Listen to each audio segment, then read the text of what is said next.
Assalamu alaikum. Welcome to this reaction video to the discussion between Jordan Peterson and Richard Dawkins in terms of memes and archetypes. It's a very interesting discussion. And there's actually a lot to say because they cover some areas in which I think I agree with. Funnily enough, at one point I was agreeing with Dawkins with an argument he was making, but also Peterson was making some very interesting points about the scientific enterprise, but he was dead wrong on some other things. So overall, I think the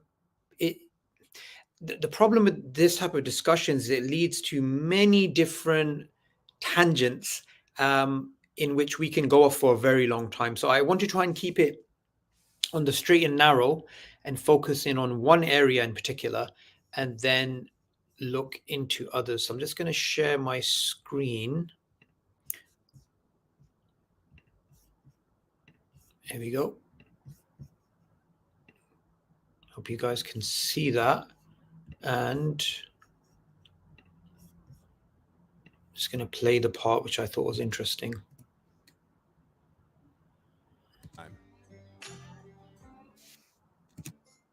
See that well, okay, so let me respond to that. So one of the things that I've tried to study is the preconditions for the scientific enterprise itself.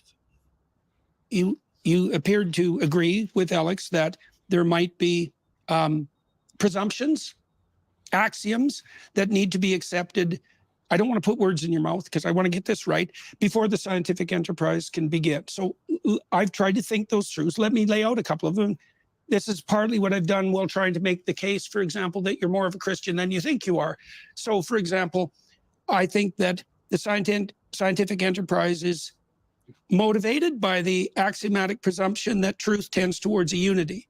I think that it's predicated on the notion that there is a logical order that's intrinsic to the cosmos, that fundamental order is good, that it's intelligible to human beings, and that discovering that order and aligning ourselves with it makes for life more abundant. Is a logical order that's intrinsic to the cosmos, that fundamental order is good, that it's intelligible to human beings, and that discovering that order and aligning ourselves with it makes for life more abundant. I think that the scientific enterprise is also predicated on the idea that the truth will set you free. And I think all of those axioms are religious and derived from the Judeo-Christian tradition. Right. So there's some very interesting things that he's saying there. What I want to, how do I make my, yeah, here we go. That's a better way of actually reacting. So the first thing I'd like to point out is he is partially right, but not sufficiently correct. He's obviously correct in the sense that he's saying the scientific enterprise is based upon non-scientific axioms. Now, the first thing to know about this before we get into what those axioms are is if what he is saying is true, and as we're going to see when we carry on playing the rest of the clip, O'Connor and Dawkins don't actually disagree with him, then scientism has to be false. That's very important to know. Now remember, scientism is a overconfidence in the scientific method. It's the idea that the scientific method can actually explain all of reality. It is the main root of knowledge, if not the only root of knowledge. And there's lots and lots of problems with this view. So what's interesting is he is laying out the fact that there are these axioms, there are these assumptions which you have to accept before you do science. Now, one of the things that atheists absolutely hate, these new atheists absolutely hate when I've had discussions with them, is when I point out that science has assumptions, science has preconditions, science has axioms. And likewise, when you go into a particular scientific area, it could be evolutionary biology, or it could be the neurobiological underpinnings of conscious experience, whatever it is, there's going to be physicalist assumptions, there's going to be assumptions about naturalism. So ultimately, all science is based upon axioms and assumptions. Now, that's not to say that that means science is wrong or irrational because it starts off with assumptions. Far from it. It's actually to show that any worldview begins off with assumptions. Any worldview begins off with axioms. Any worldview begins off with a way of making sense of experience through a paradigm, through a framework, through a lens. That's what it's basically saying. So it's not knocking the scientific method. It's not saying it's wrong. It's simply saying there are these things that we simply cannot ignore. Now, I don't think Peterson is wrong at all in pointing these out and the relevance of these in this particular discussion. However, I don't think he gave a comprehensive explanation of what these axioms are, and I definitely disagree with him when he says that this came out of a Judeo-Christian view. Now, the problem with that is, again, that's partially correct, but not sufficiently correct, because obviously Christians played a huge instrumental role in the scientific enterprise. But science goes back way further. So we can say quite comfortably that science at least has a 4,000-year history. Now, that means it goes at least 2,000 years before Jesus Christ, peace be upon him. So science actually goes back a long way, all the way to the ancient Greeks, the people in the Indus Valley civilization, people involved in scientific experiments and scientific discussions in modern day Iraq, the Babylonian civilization.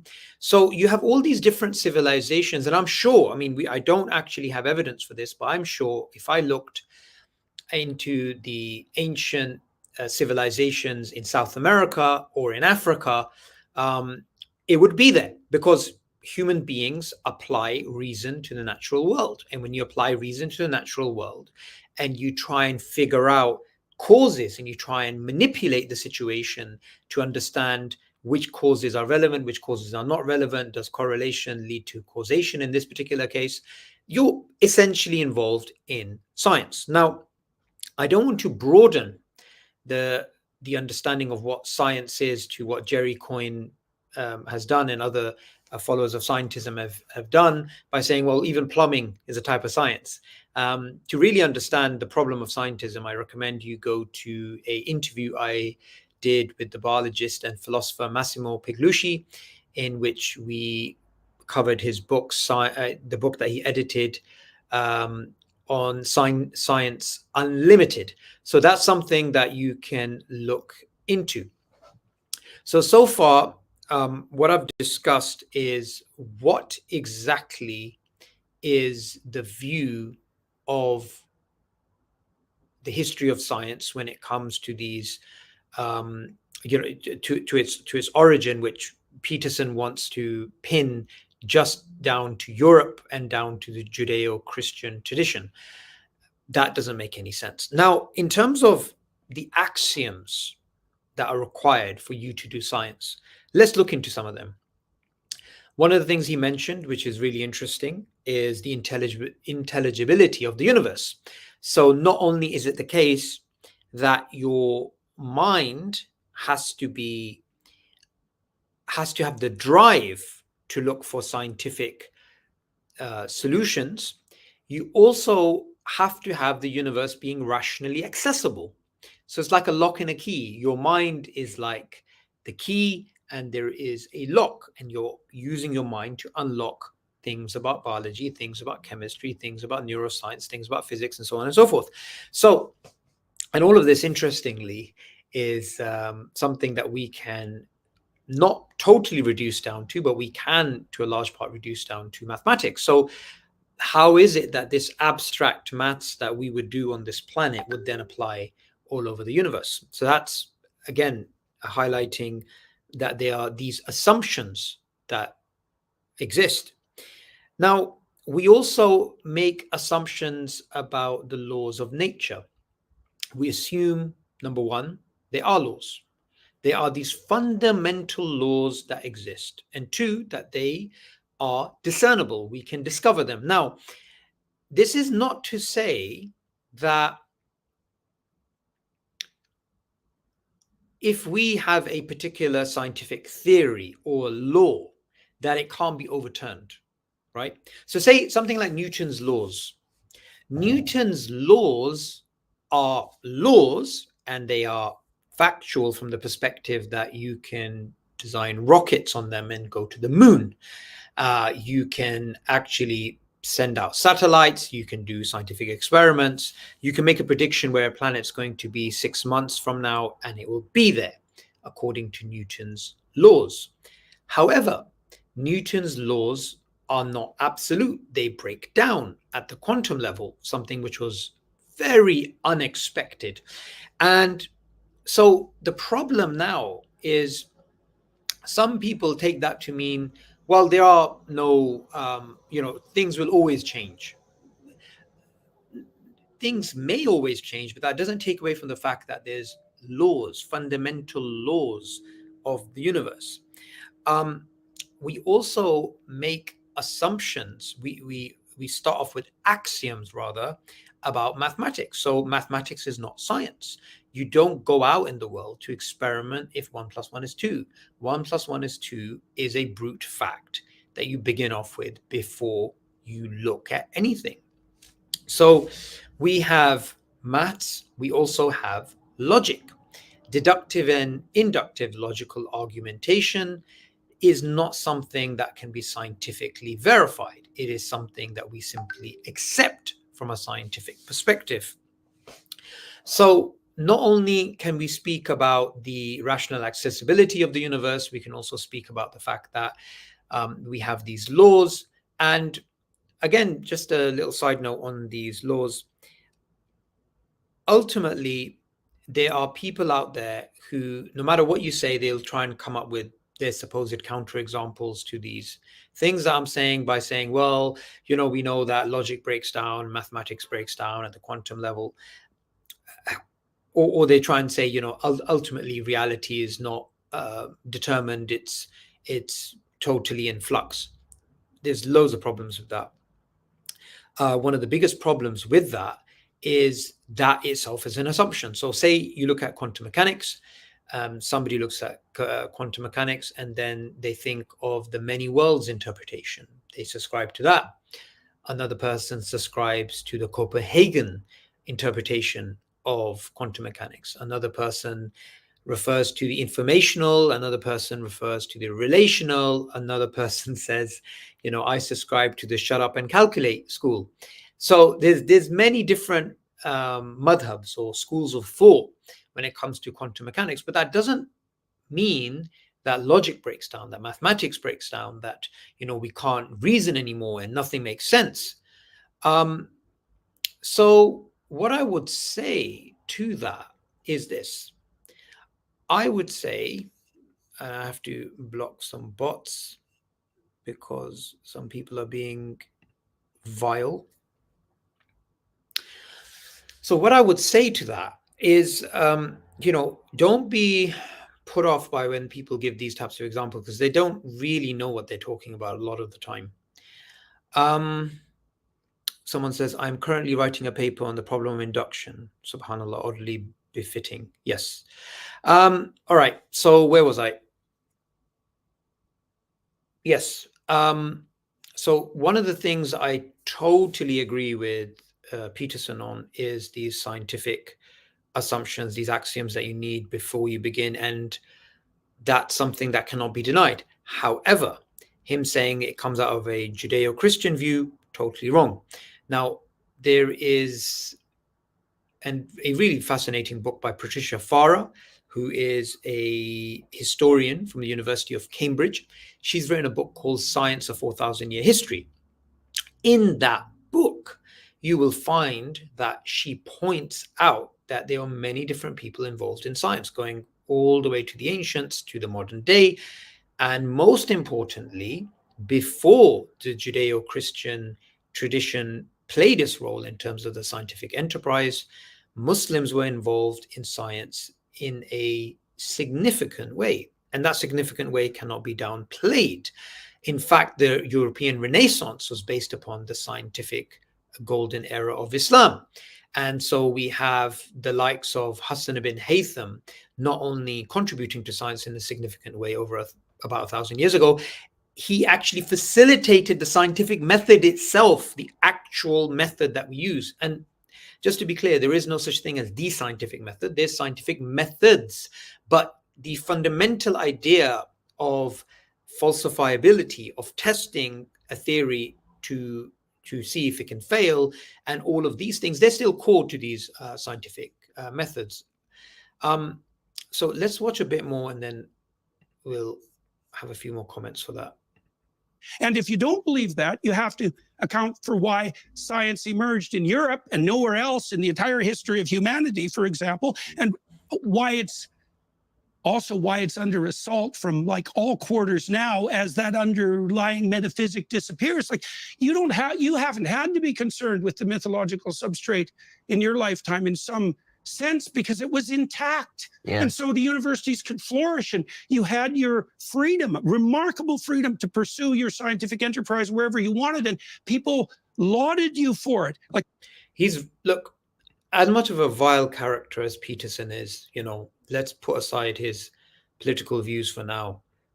Him saying horrific things about Palestinians, not Palestinians, him saying horrific things about the, what was that statement? He said, give them hell, right? Basically, we have to detach, because I know this is going to happen. People are going to say, well, you're talking about Peterson, like he made a good point here, but look at him. He's such a immoral person, which he is. And he's a hypocrite and he's a sellout and he's a shill. I don't disagree with that. But when he is right in terms of what he's saying to Dawkins in this context, then that's something we have to point out that, okay, he's right here. So these points that he's making, that, Dawkins, you just came into the scientific enterprise and this metaphysical architecture in which you were flourishing and others were flourishing was intact, but it's now under attack by the virus of wokeism, right? And, obviously that's something that Peterson and Dawkins, they would agree on quite a few things. And in regards to that, obviously not everything. Let's play some more and see what they're saying. Like that time is threatened, and seriously so. And I think it's partly because these metaphysical assumptions have now become questionable, and that's part of the reason that I'm attending to them. It's not because I don't admire the accuracy of quantum prediction, for example, or celebrate what Musk is doing with his capability of sending rockets to Mars. It's like more power to the technological enterprise. Right. That is, again, putting aside what immoral person he is, that is a brilliant point. That is a brilliant point, because so often when people like myself point out there are axioms in science, you have to assume things about causality, you have to assume things about the laws of nature, you have to assume mathematics, and you have to assume logic. People just turn around and say, well, they just try and see it as an attack on science. It's not an attack on science. You can be pro-science, you can celebrate science, you can say science is an amazing enterprise, like he's saying there. So while you point out this metaphysical background that is there, which a lot of people who subscribe to scientism don't actually realize it's there, and if they did, they wouldn't be followers of scientism. It doesn't mean you are undermining science. This is really, really important. But you know what's happening in the universities? It's awful. And that's not a scientific problem. It's okay. I agree about that. Okay. I think it's an interesting question why science emerged in Europe. I mean, and I'm not enough of a historian to know. It is even possible that Christianity... Okay, so you're not a historian, Dawkins, which is fine. You can refer to historians. Peterson is not a historian. O'Connor is hosting, and I don't know how much history or science he studied. This is such a huge platform, right? Millions of people are going to be seeing this interview, and all of this information is false about the origin of the scientific enterprise in the Judeo-Christian, it emerged within a Judeo-Christian background. This is not true at all. The Christians and the Jews played a significant role in the history of science, and they played that significant role. Now, this is key, absolutely key. First, in the Islamic world. So if you want to find the earliest Christian and Jewish scientists, right, who've played a significant role, you're going to find them working alongside their Muslim colleagues in the Muslim world. So, if you are going to speak about such an important topic on such a huge platform, then at least get your facts right, because like I mentioned, if we go by what they're saying literally, and if we assume it's not, something else, they're off by a couple of thousand years. Science didn't come around 500 years ago in Europe. It came about at least 4,000 years ago. So that's 3,500 years off the mark.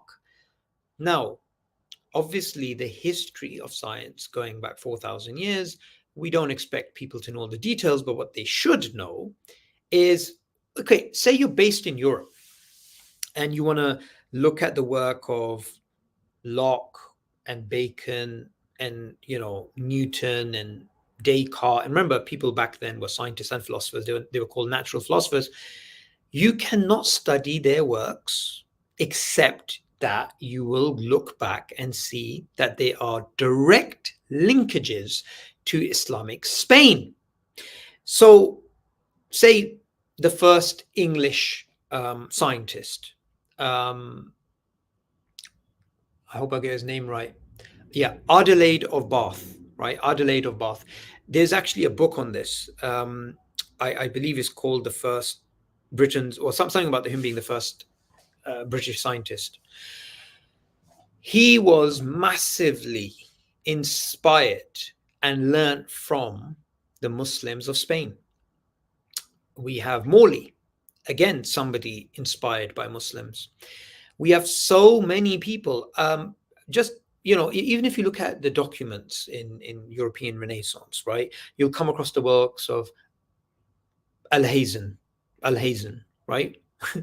And Alhazen is not a European word. It has Arabic origin. I believe it's Al-Hazan or Ibn Haytham, or it's basically one of these words that they Latinized. And there's lots and lots of information like this. So this whole idea that, it just goes back to Judeo-Christian view is just totally wrong. And the other thing which I disagree with is that these metaphysical assumptions only came around 500 years ago. It's not just that the origin of the scientific method. Those assumptions, they evolved over time. They developed over time. The assumptions and the way that we've fleshed them out today are not the way that they were fleshed out in the past. So that's another thing. Let's see what else Dawkins has to say to this. And it did have something to do with that, and I wouldn't categorically deny. It's awful. And that's not a scientific problem. It's okay. I agree about that. Okay. I think it's an interesting question why science emerged in Europe. I mean, and I'm not enough of a historian to know. It is even possible that Christianity did have something to do with that, and I wouldn't categorically deny that. But that doesn't in any way increase my trust in the validity of Christian propositions like the resurrection, the virgin birth, and miracles, and Jesus is the Son of God.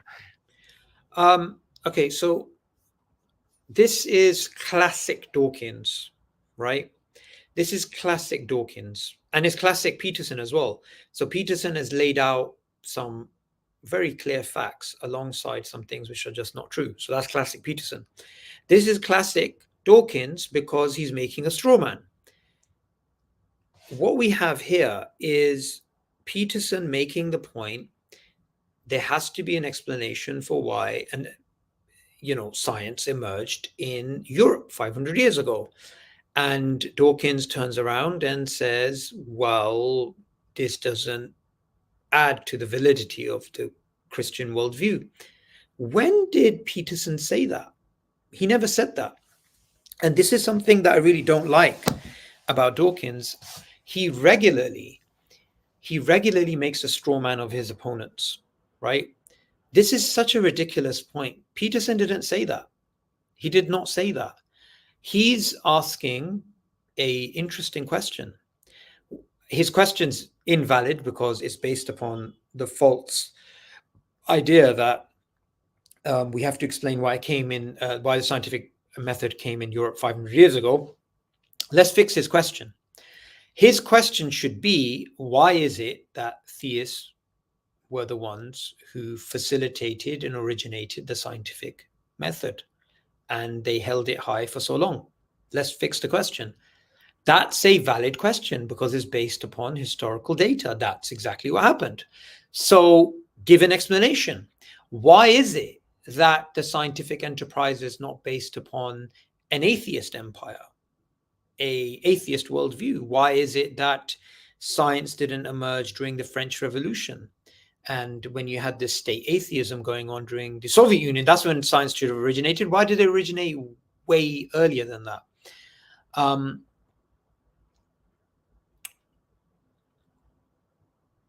Yeah, there was something else I was going to say, but I'll speak about that later. Christianity may have had some kind of historical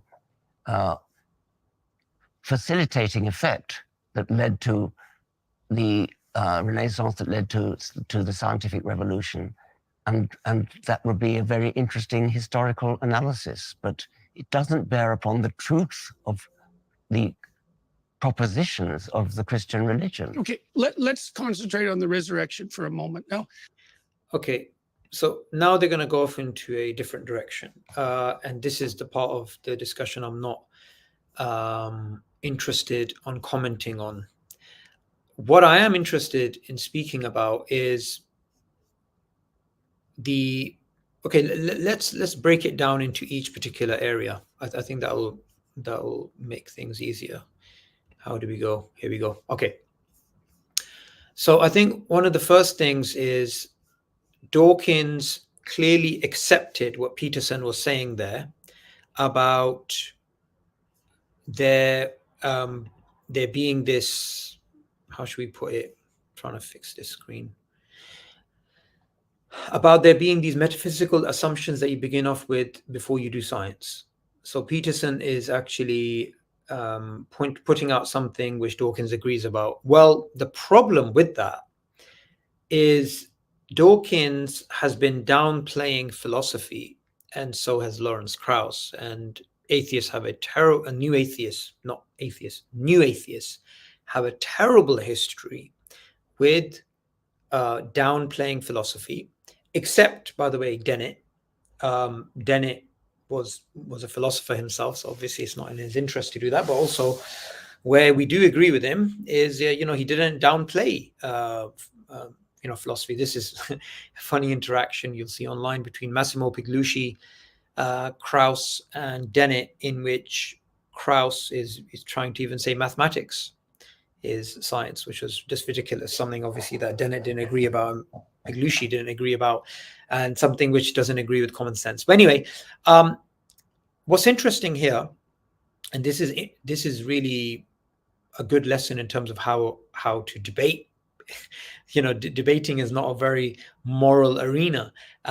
You can see here, the points that your opponent's making, which are valid, you don't validate them, you don't accept them, you just go and veer off into another direction where you think the weakest point of what they're saying is, which is true, that you cannot go into the truthfulness of any religion based upon its contribution to science.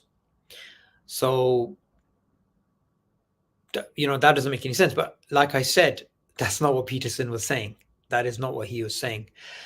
Something else I wanted to talk about was morality. So both of these guys, I think we should, we can be very clear. Both of them are warmongers. Both of them are immoral characters. Dawkins was the cheerleader for, basically attacking Muslims. Now, I'm not saying physically attacking Muslims, but he just happened to come at the same time with his new atheism that, we had these wars launched on the Muslim world, which killed well over 1 million people. And so, people like Sam Harris and Christopher Hitchens, their views are tied to Dawkins, even though Dawkins has not said what they've said. They're part of the same movement. Something Christopher Hitchens said, which I thought was interesting in terms of it gives away their cards, was, the ones who are fighting for basically secularism is them, as in the new atheists, and the American army. So, Dawkins and Peterson now with his full-on, genocide facilitating rhetoric, both of these are morally corrupt individuals. Now, it's not just that they're morally corrupt individuals, but their worldviews clearly cannot justify morality. And this is something which I think Peterson has, he's not in the same boat as Dawkins here. Peterson can still have some level of vagueness to deny, being a moral relativist, because he still, you can say in a way, believes in God in some way or shape or form. I mean, if he really wanted to defend himself against moral relativism, he should just say, I believe in God and God is the moral being. Done. Dawkins cannot believe in that. In fact, in River Out of Eden, he points out that the universe has no design, no good, no bad. We just dance to the our DNA, essentially. So this worldview of moral nihilism is something that any atheist who wants to be consistent would have to accept. Now, moral nihilism is not to mean that they cannot do good things or they cannot believe in good things, but it's to say that they cannot justify the existence of morality being true objectively. They simply can't do that. All right, let's get into some more stuff here.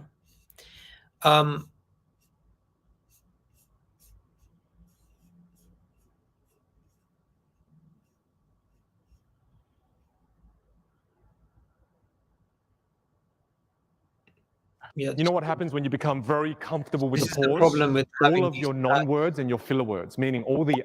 It obviously impresses Jordan, and that's fine. It just, we have a different kind of mind, I think. Well, I had a comment about that too, because I actually think that's true. So there's a psychological trait, openness, and openness fractionates into two types. One type of mind is associated with deep interest in ideas. People like that tend to prefer nonfiction.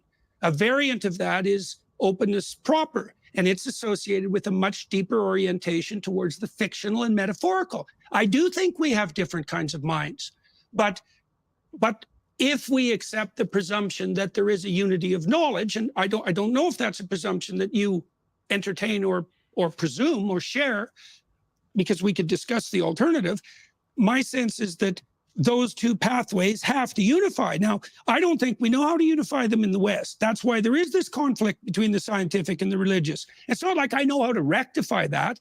The best I can say is this is what I've learned from studying those stories. But I would also say, because I've studied your work, I do. Okay, before he talks in a very passionate way, and it's sometimes hard to know when to pause. But I totally disagree with him of this false dichotomy between the religious and the scientific when it comes to the way that we view the mind. Again, why would you want to die on this hill? Why would you want to essentially make an argument for the atheist side by saying, well, there's this religious side, there's this scientific side. Why can't we say, actually, there's the pseudo-scientific side, which is, using the pretense of science to push scientism, and it's very limited. And there's the more comprehensive, realistic scientific perspective, which takes into account that science is limited and there's other ways of looking at the world. We can metaphysics and morals and mathematics and logic, these things are not scientific. And so our epistemology is far beyond just being confined to the cages of scientism. That's a better way of putting it. And I don't know why he's put it in those words. He's sort of just put his foot in his mouth there. He's given the atheist side a win for no reason. You believe that idea that you formulated of meme is exactly the same thing that Mircea Eliade is detailing out in his work. And I think the reason that he's not attended to by the universities, because he's passé in the history of religious ideas, is because everything he says demolishes the postmodern Marxists. Demolishes them, which is something that seriously needs to be done. And so I keep hoping, I think. Okay. This is something I just want to say, the conversation again and again, you could see it goes back to where they both agree about, postmodernism, Marxism, and this type of relativism that they push. But why can't both of them just be direct and honest and say, well, if we want to fight, this type of woke ideology, which they both have problems with, then what Dawkins needs to say is, well, we need a moral anchor, and that anchor cannot be based on, anything in nature. It has to be something beyond nature, but he doesn't believe in something beyond nature. But just be direct about it. Just be direct that you cannot believe in that type of objective morality.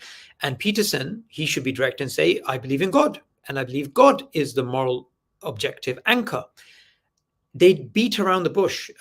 Dawkins says opposite things, and you can see this in the discussion between Dawkins and John Lennox, where Dawkins is, when Lennox points out, you talk about right and wrong and all these types of things, but you don't believe in ultimately a good or bad or evil. None of these things exist. And Dawkins is trying to say, well, but no, not trying to say. He actually says it. We should rebel against our genes. Do we believe in some sort of Cartesian dualism here? Is there a soul that's rebelling against the genes? What is it that rebels? And this is something that Lennox points to him, and he doesn't understand the incoherency of his argument. Yeah.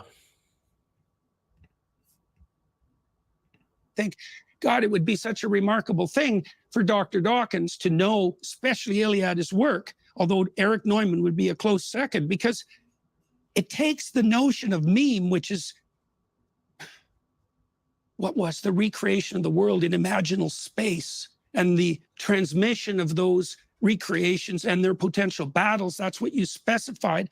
And it expands it out into something that extends across millennia. It's the logical extension of your idea. And it's not like people know this, because there aren't people who know both literatures. So this idea of lion as gene, dragon as meme, I think in so many words that it sounds like that's sort of a summary of what you're getting at. And I get the impression, Richard, that you might agree with the idea that the dragon is an effective mimetic abstraction of the concept of individual predators, but it's just not that impressive. Yes. It's just not that, Well, that it's true, but it's not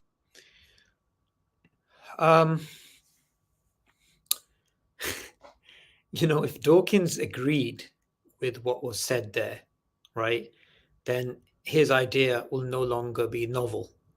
It won't be unique. And the problem with a lot of ideas is there's nothing new under the sun. You know,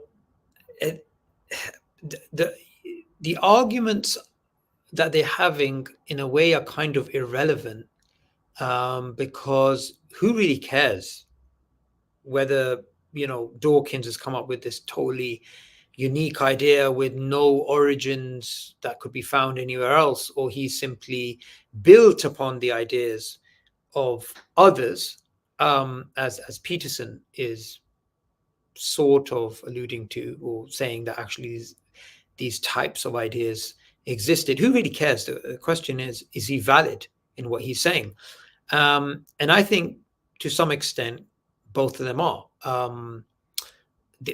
You know, they're not wrong in the way that they're describing how ideas are transmitted in society. So we should be talking about what ideas are right, rather than this superfluous sort of discussion. An impressive Cannot be truth. impressive at the same time that you are compelled and interested by the idea of meme. I mean, let me ask you a psychological question, if you don't mind. You're obviously welcome not to answer it, but there's a reason. Okay, so something I noted before as well when watching this. Peterson will make some brilliant points, and then within the points he'll say some things which are disconnected and sometimes just wrong, and he moves on too quickly, and I don't know if it's an age thing or whatever, but you know, I think Peterson needs to stop and let Dawkins respond so that we can all see his perspective and the discussion can be better. He's sort of dominating the space and not allowing fruitful responses from Dawkins, because we want to see a conversation, and yeah, I think there should have been more interjection from maybe Alex to pause Peterson and say, look, okay, you made this point, but before we move on, okay, what do you think about this? And we saw this earlier when Peterson made some brilliant points, and those points have implications for scientism. And this is something which, Dawkins just made a straw man of, and he didn't respond to the really important points that Peterson was making. And that the idea of meme gripped you, and there's a reason it spread. It's because you put your finger on something. So can I ask you how that idea emerged and why it attracted you?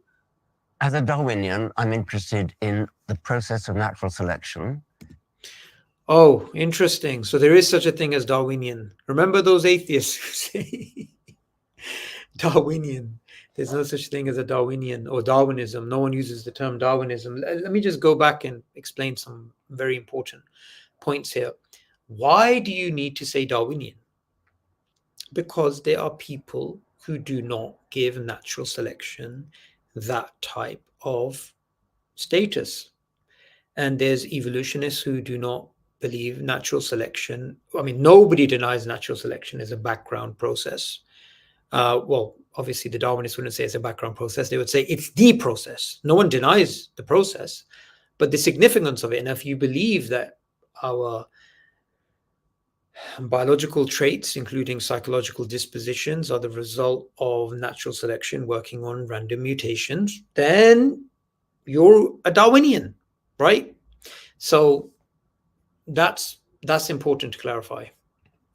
Natural selection is the differential survival of replicating entities. DNA is a very excellent replicating entity, whose replication and selection has given rise to the whole of life on Earth. I wanted to make the point that DNA is not the only possible replicator you could imagine. Right? There might be there probably is on other planets, a different kind of replicator, not DNA.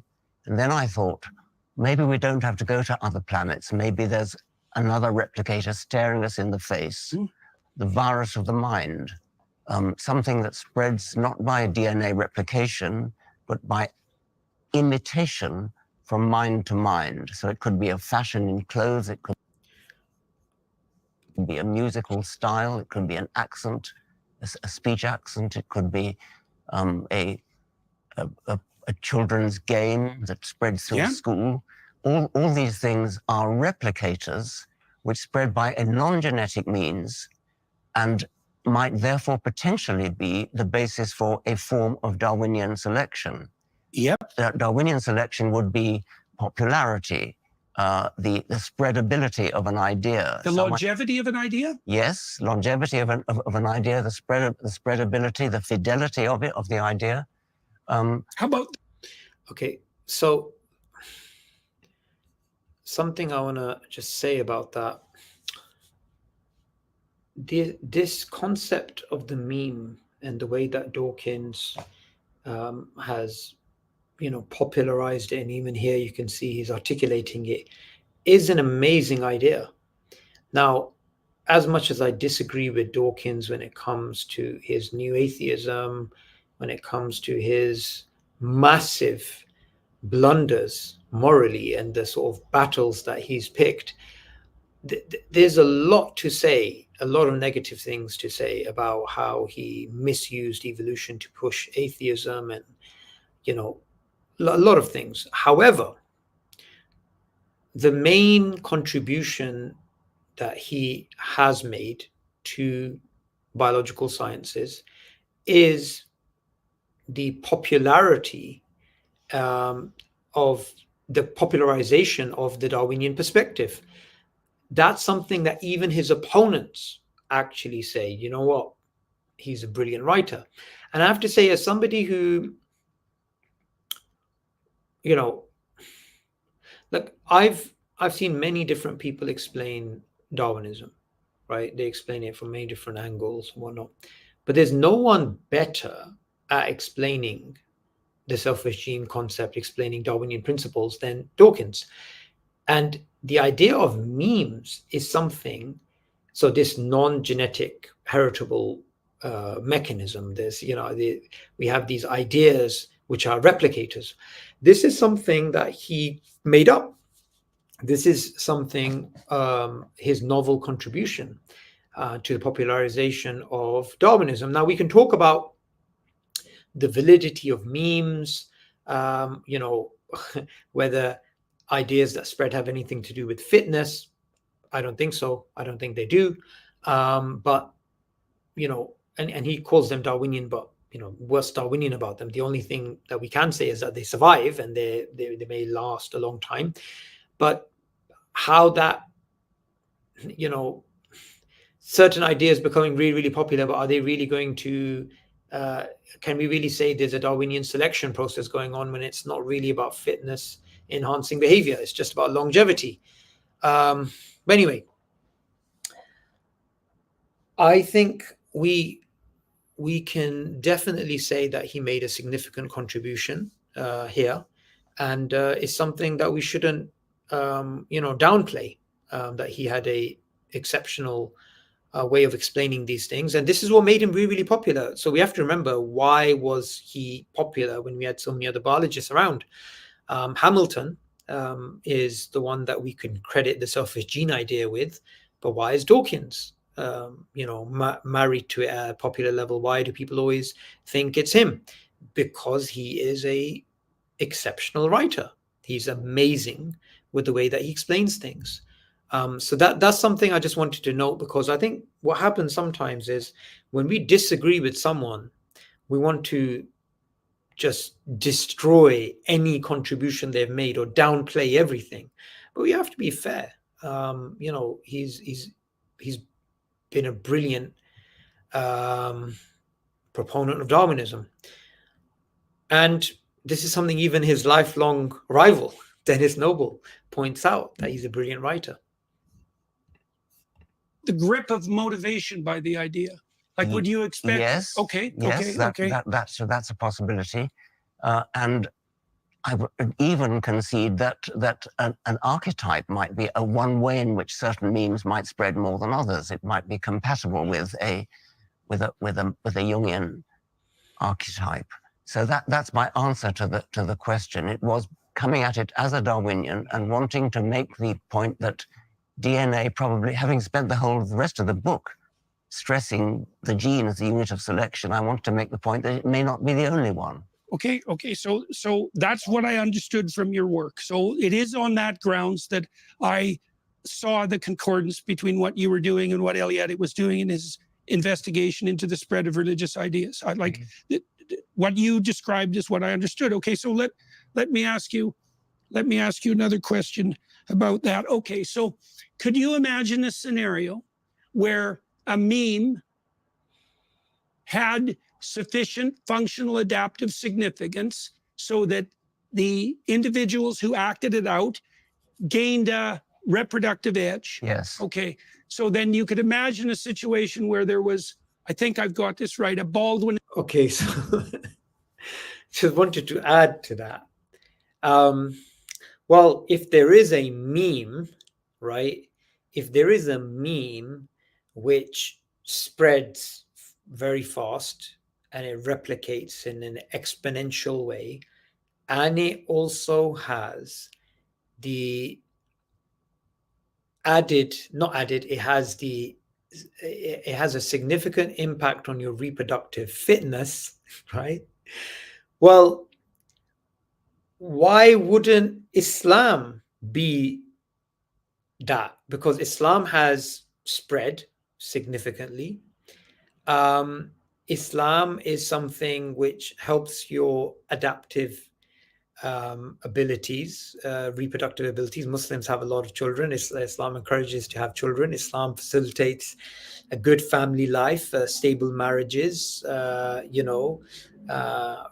the nuclear family in which you raise children, and all of these moral values which facilitate a society which is peaceful and tolerant, and you have a huge growth in children. Right, in the population of children. So yeah, I just thought I'd add that in. An effect between the meme and the genome. Yes. Okay, so then could you imagine an effect where the heroic hunters of the past who decided to cease acting like prey animals, maybe when they got rocks or sticks, were acting under the impulse that facing down the predator was the appropriate strategy? Because I was thinking about this reproductively. Like, that women are hypergamous. They like men cross-culturally about 4 years older than they are. The most fundamental female pornographic fantasy involves vampires, werewolves, pirates, surgeons, and billionaires. I had no idea about that. That is hilarious. Let me listen to that again. The most fundamental female pornographic fantasy involves vampires, werewolves, pirates, surgeons, and billionaires. Dominant men who are capable of standing up to predators, who can be brought into an individual relationship. Okay, so that's the fundamental reproductive story meme that seems to drive women. It's allied with the hero myth. They're the different variants of the same story, the different sexual variants of the same story. And it seems to me it's not unreasonable to note that that's the fundamental story of humanity. And so I don't understand why you're not impressed by that. We started talking about the Baldwin effect, and suddenly we got into women, what women like. I mean, well, the men who act out the heroic meme are much more likely to reproduce. It's an example, but perhaps we need to explain what the Baldwin effect I was going to say that's probably helpful. Yes, that would be useful. Okay. It was suggested by Baldwin, I think in the late 19th century. It's a kind of genetic assimilation of a cultural or a learned idea. So the idea is that... Okay, so before we get into the Baldwin effect, Dawkins has to be careful, because when he's speaking about the Baldwin effect, he might slip into Lamarckism. And it was famously during the discussion between Dennis Noble and Richard Dawkins, we had the discussion on the Waddington effect, which is also sometimes called the Baldwin effect, when you have these epigenetic influences which then get assimilated into the genome. So he has to be careful here because he doesn't want to give credence to any type of Lamarckian mechanisms. Certain animals learn things, they learn a clever trick. It might be nut cracking by chimpanzees, for example, or potato washing by Japanese macaques, or opening milk bottles by English tits. And it perhaps spread as mimetically as an epidemic of copying, and that's known to have happened with the blue tits and great tits in Britain. Now, certain individuals are likely to learn it faster than others, and there may be genetic variation in the speed with which they learn it. And as the generations go by, natural selection would have favored speed of learning the new trick.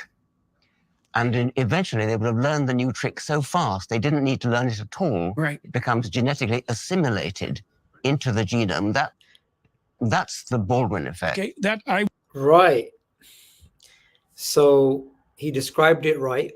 He described the Baldwin effect correctly. So what's happening here? Here we have epigenetics going on. We have these epigenetic changes being assimilated into the genome, which are going to go on for generations. What is that? That is not classical Darwinism. That is a throwback. That is going back to Lamarck's ideas. And Lamarck is somebody who influenced Darwin. I mean, a good way of thinking about it is in the same way that Darwin was misrepresented by new atheists and his arguments were used to promote atheism. I mean, his theory was used to promote atheism. In the same way, Darwinists today downplay, and you can see this in the debate between Noble and Dawkins, downplay that Darwin was not somebody who had rejected outright Lamarckian mechanisms. And today, you know, we see a lot of evidence coming out in support of some of the things that Lamarck was saying. Now, I'm saying some of the things because there's a misunderstanding of what Lamarck actually said. Even in biology textbooks, there's a misunderstanding of what he said. One of the arguments of his opponents is actually put forward as a view that he held.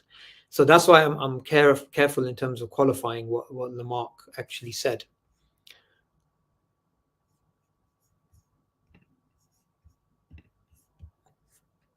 I would say that that's essentially the same pattern of archetype evolution that's implicit in the Jungian theoretical Well, that's model. very interesting because that suggests that Jungian archetypes might be genetically assimilated via the Baldwin effect. Yes, Now, that's a fascinating idea. Yes. Okay, so now I know we're coming to the end of our time. Whoa. I don't know how it just cut from that really interesting discussion to this. I don't know. Was there? We should have carried that on. That was actually something that is really interesting. They agreed with each other, and that itself is probably one of the best parts of this entire discussion, where they both agree. And I think maybe if this was brought up earlier, we would have discussed it in more detail and then seen the implications of it. But anyway, it's fine. Soon anyway. It's nice to end on a shared point of interest, which is the Baldwin effect and the archetype's potential origin in the Baldwin effect. Do you think that is something that is worth exploring further? Is that something that we can crucial that we can I test? think it's interesting. Yes. Well, it speaks of the potential relationship between the spread of memes and the alteration of the genetic process. I would say it probably happens fastest by sexual selection. So yes, right. So imagine that a meme. Okay, so imagine a meme develops a representation, imaginal, and the people who embody. So that's interesting. it spreads by sexual selection, or what Noble calls social selection. That's interesting because that process is actually downplayed by Dawkins in the discussion with Noble, but here he seems to agree. So don't know if he's changed his views or he just agrees in this context. Are more effective in dealing with predators. And then imagine that there's a concordance between that and the attractiveness of those males to women. Seems highly probable. Well, then you can see that because sexual selection is a pretty rapid mechanism, that Baldwin effect gets spinning I totally forward agree very with that. rapidly. I've even suggested, actually, a slightly way out suggestion, that the human habit of standing on our hind legs might have been sexually selected and then genetically assimilated via the Baldwin effect. Chimpanzees do sometimes walk on their hind legs. Now, if for mimetic reasons that was sexually attractive in our ancestors, so that it spread as an epidemic of sexual display, then natural selection could have favored those individuals who were best at standing on their hind legs, genetically speaking, and then it would become genetically assimilated. This sexually selected mimetic effect could have been genetically assimilated and given rise to the genetic tendency to walk on our hind legs. So I remember what I was going to ask you about this. So imagine you have a situation in the biblical narratives where the idea of sacrifice is dramatized and ritualized. So it's acted out. It's not exactly understood. It's dramatized and acted out. Well, I believe there's a concordance between the probability that sacrifice would be offered and the ability of someone to forego gratification or to work towards a future end. They're the same thing. And the ability to forego gratification, which is associated with cortical development, is a great predictor of future success. Let's say future, because we know, for example, that trait conscientiousness, which is something like the ability to delay gratification, is the best predictor that isn't cognitive of long-term future success. The ability to sacrifice the present for the future is a hallmark of a strategy of adaptation that's going to propagate down the generations. That's interesting. That's a brilliant point. It's something I've covered a few times on my channel when it comes to zombie scrolling. When it comes to instant gratification and how that can screw up your life, messing up and rotting your brain and destroying your baseline dopamine. He makes a brilliant point about the trait of delayed gratification being a non-cognitive indicator of your future success, and that success could include adaptive success, which is obviously where the whole Darwinian theme then fits in. The Canadian, you probably know about the potlatch phenomenon. Yes. Where a great sacrifice is a social display, destruction of one's own property which is a form of sacrifice. Mm-hmm. Destruction of one's own property is a mark of prestige. Right. Well, it indicates I know those communities, it indicates two things: your willingness to distribute generously to the community because you're a big man if you can do that, but also your faith in the process by which that wealth was generated. I'm so good at, I think women use wealth as a marker of sexual attractiveness, not because they're interested in wealth, but because wealth is the best single predictor of the ability to generate wealth. And the potlatch is that kind of manifestation. It's like... Yeah, look, I totally disagree with that. So that's an assumption. What evidence does he have, right? What evidence does he have that that's why women like men who have wealth? Is it okay? Maybe he has some sort of scientific reference for that. He didn't speak about that now, but these types of generalizations that women like this because of this, these are just inserted as premises in an argument. But why? Like, where did that come from? And this type of generalization of women is part of, this is what really, this is where, we definitely won't agree with the feminists, right? But this is where we have to take a stand and say, well, why are you denying women? Why are you downgrading women's agency to making decisions based upon these types of factors, right? What's the evidence for that? Well, why are you saying that? And because these are quite, even the way Peterson articulates himself, he doesn't sound simple. It sounds a bit more complicated than it actually is. I don't know why some academics do this. It doesn't get picked up. And this sort of gross generalization of women is not only un-Islamic, it's un-Christian-like. It's un-Abraham-like, right? So, this Peterson is, always attacking Andrew Tate, and Andrew Tate is this and that. Well, okay, the red pill movement, right?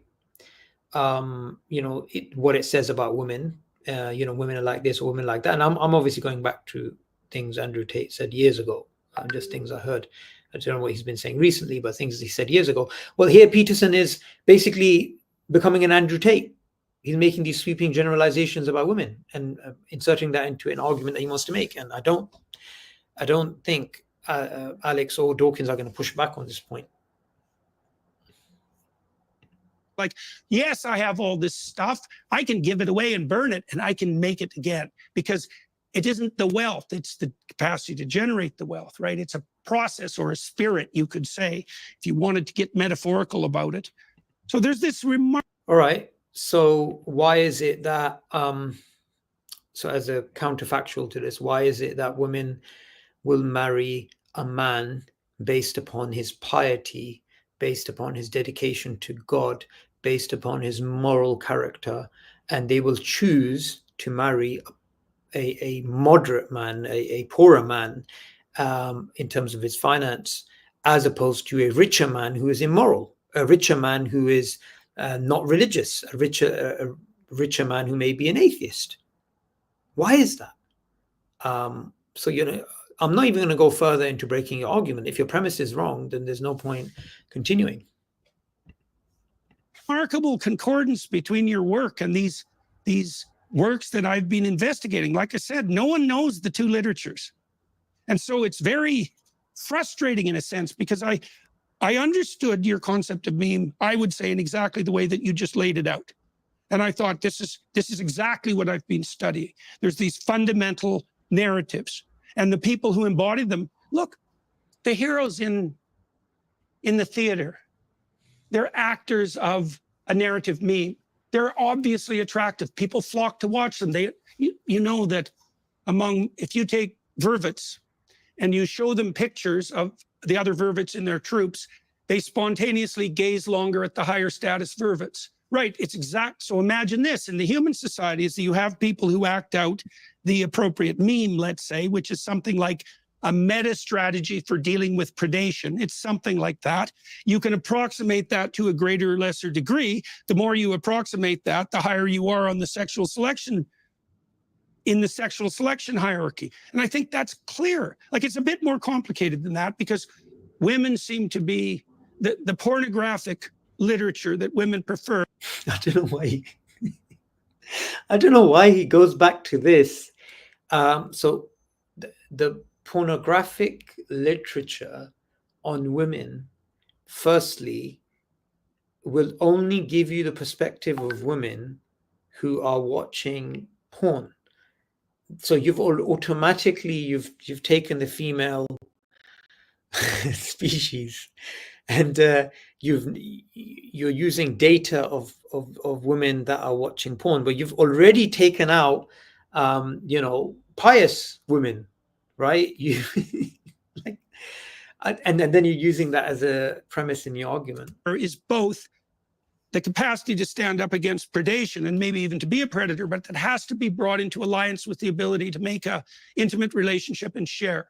So it's like half monster, half cooperative distributor, cooperative generous distributor. It's something like that. You can see that's a real knife. That's not, look, he's just wrong in this. Maybe he can make a better version of this argument, but I don't see this argument sticking. And you know, he says things like, well, it's a bit more complicated than that. And it's not a complication, it's a contradiction. Right? He doesn't see it, but you've started off with the wrong data set, right? And then you're making generalizations. Well, maybe you're talking about those types of women who watch pornographic materials, that, okay, we can make this about them. Again, there's assumptions he's making about their psychological dispositions and why they do certain things. So again, it's still very speculative, but anyway, just funny how he keeps going back to that.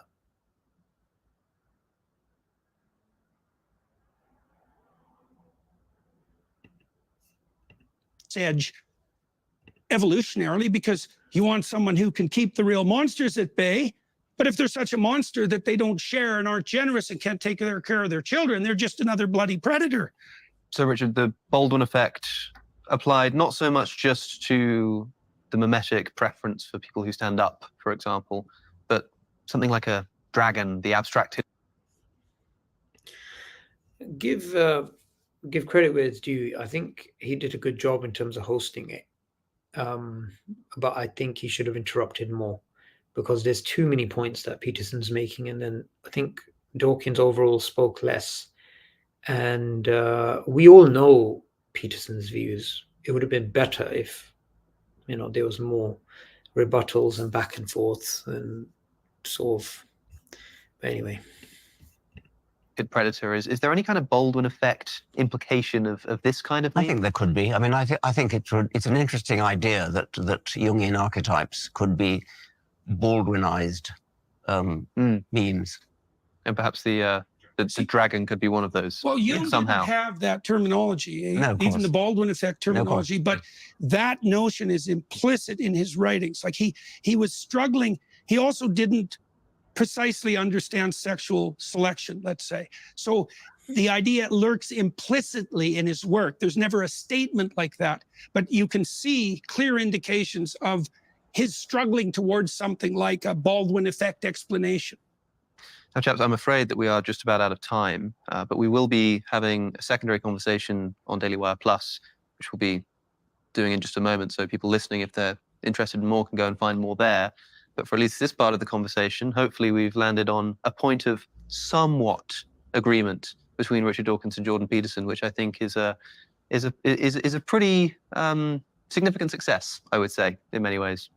Well, I think we also established part of the reason that there's a difference. Like, I do think that you... Well, they're both enemies of Islam.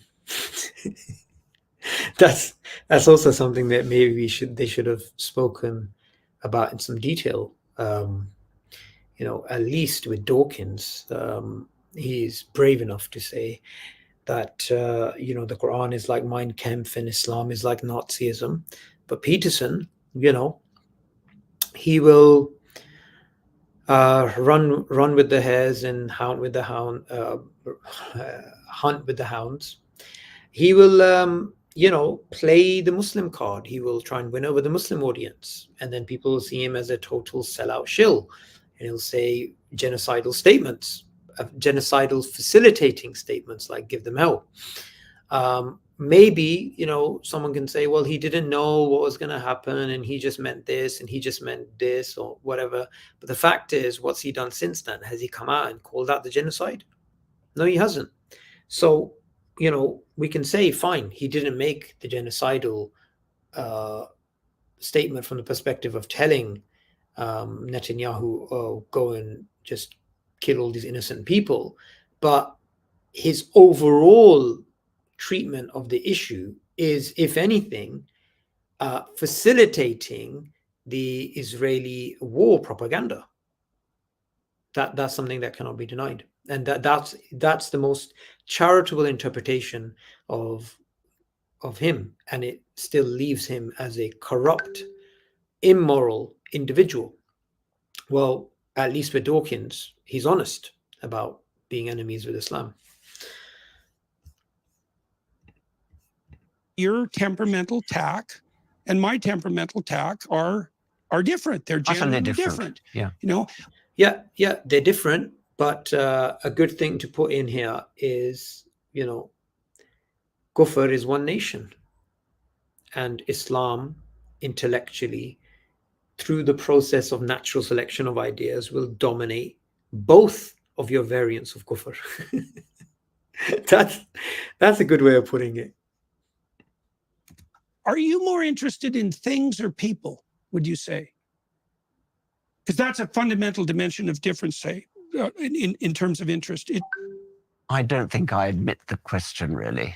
Okay. Well, the reason I asked is because the proclivity to prefer nonfiction, which is more of a masculine proclivity, is associated with a tilt of interest towards the domain of things rather than the domain of people.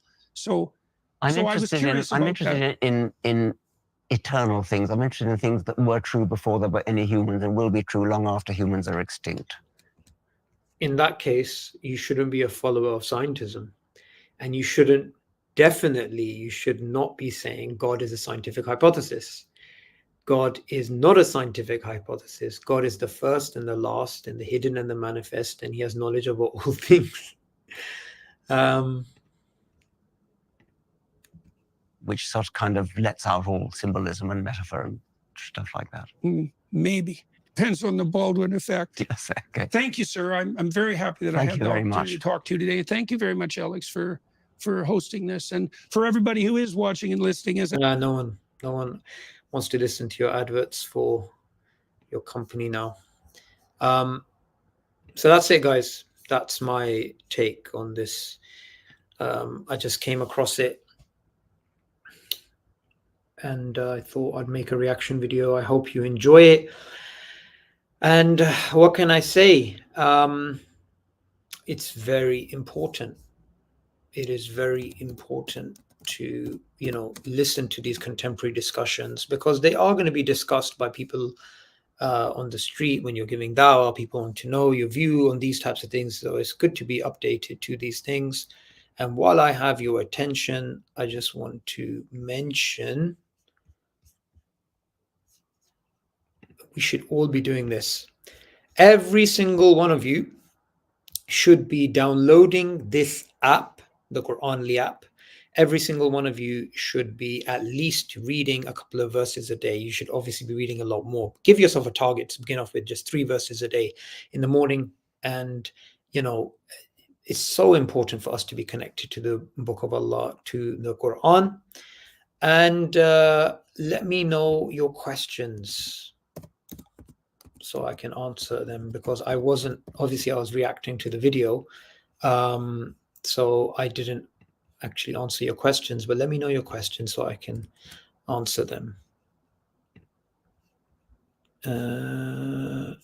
Oops. So give me a second, guys, while you write your questions.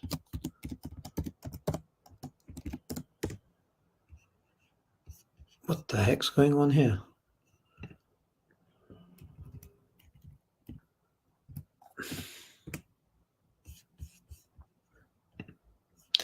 Alrighty. Something else I wanted to mention is my zombie scrolling course. This is super important, guys. Zombie scrolling. Even in this discussion, we actually spoke about the delayed gratification. The fact is, if we do not take control of our lives, if we do not take control of our time, we're going to end up zombie scrolling. We're going to end up wasting time. Before we know it, we're going to get old and we're going to die. We've wasted all this time and mental energy and destroyed and rotted our brain and destroyed our baseline dopamine. So we have become demotivated and we can't concentrate in salah. We can't focus on our work. We can't focus on our studies. We can't do these things. We can't spend time with our loved ones because we are zombie scrolling. So brothers and sisters, jump onto the course, enjoy it. This course is fascinating. I'm going to put a link for this in the comments. Okay. Is there an Islamic issue with JP's view on biology influencing personality? The thing is, I think I'd like to answer a question before this.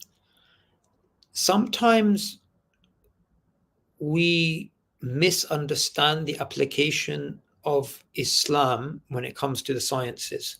So, if I was to ask, what is Islam's view? Is there anything in Islam that contradicts Newton's laws of motion?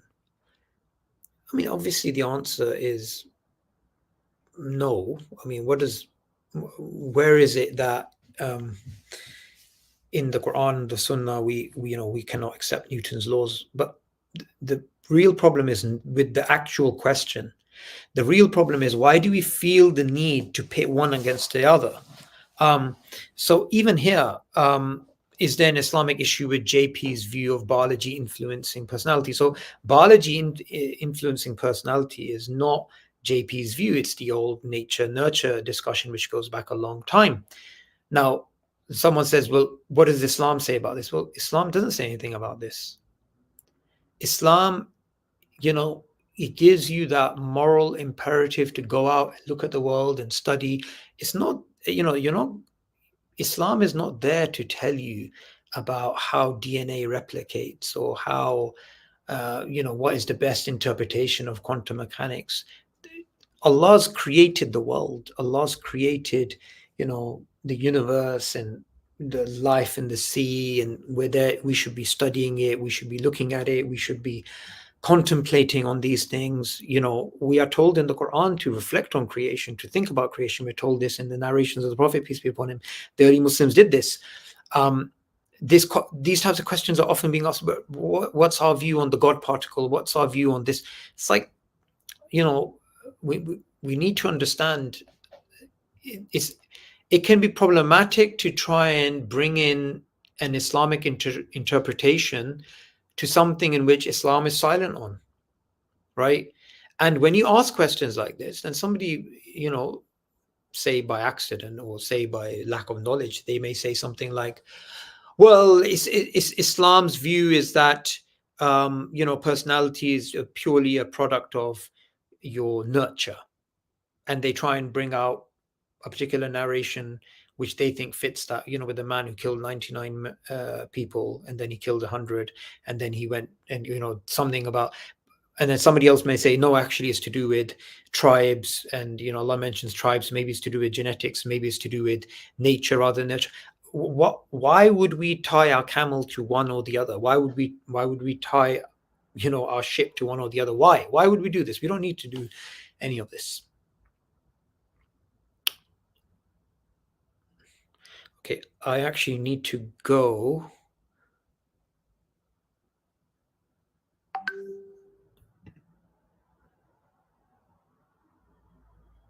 We have a lot of freedom to explore. We have total freedom to explore.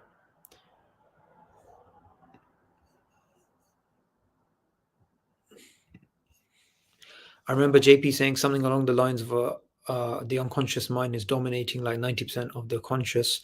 Isn't that wrong? Because that sounds like saying we don't have any free will.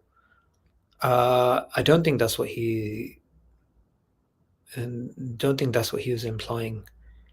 And I don't know what he exactly said about this, but it is true that the unconscious mind is dominating, is all dominating pretty much in the way that we function. That doesn't mean we don't have free will. It just means that we unconsciously absorb a lot of things.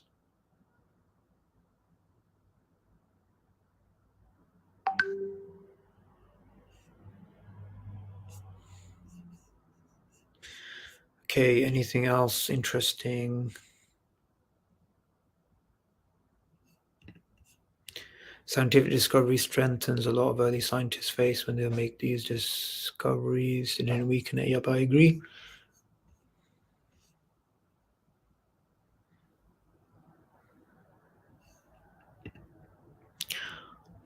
Yep, I agree.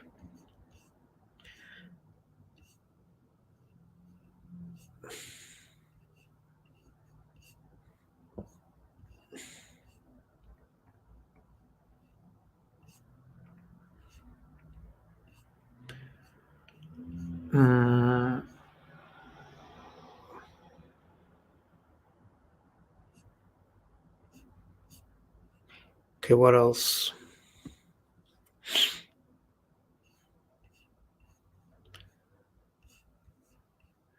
All right, let's end there. Jazakallah khair, everybody. May Allah bless you. Thank you for watching this live stream. I will be interviewing today later on someone very special. So watch out for that, inshallah, in a few hours' time. And I'll see you in a few hours. Assalamu alaikum wa rahmatullahi wa barakatuh.